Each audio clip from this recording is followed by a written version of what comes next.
Miranda rights की बात हुई, जो अमेरिका की एक खातून थी जिसने अपना हक मांगा कि जब उसे गिरफ्तार किया जाए तो किस तरीके से उसे ट्रीट किया जाए।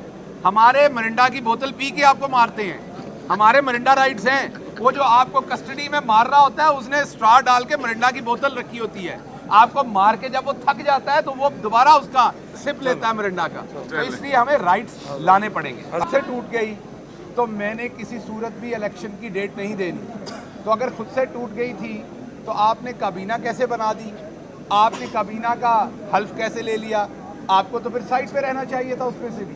तो दो काम आपके ज़िम्मे थे, मीठा मीठा आपने हफ हफ कर लिया, जो आपको कड़वा लगता है वो आपने थू कर दिया।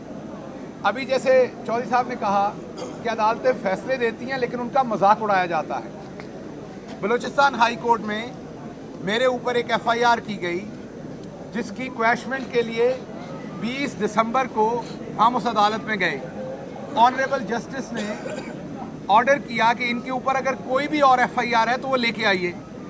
22 तारीख को पुलिस जाती है और ऑनरेबल जस्टिस को कोर्ट के अंदर वर्बली बताती है कि जी यही एक FIR है और कोई FIR नहीं है। केस को सुना जाता है, मेरिट के ऊपर क्वैश कर दिया जाता है। 22 दिसंबर को 6 पेजेस की जजमेंट लिखी जाती है। उसके 1 महीने के बाद एक दोबारा पुरानी FIR छुपी हुई निकाल ली जाती है। आप सोचिए पुलिस के उस पूरे सिस्टम को, प्रोसिक्यूशन के उस सिस्टम को, जब वो 22 तारीख को अदालत के सामने झूठ बोल रहे थे, जजेस के ऑर्डर्स को नहीं मान रहे थे, कोई डर और खौफ नहीं था।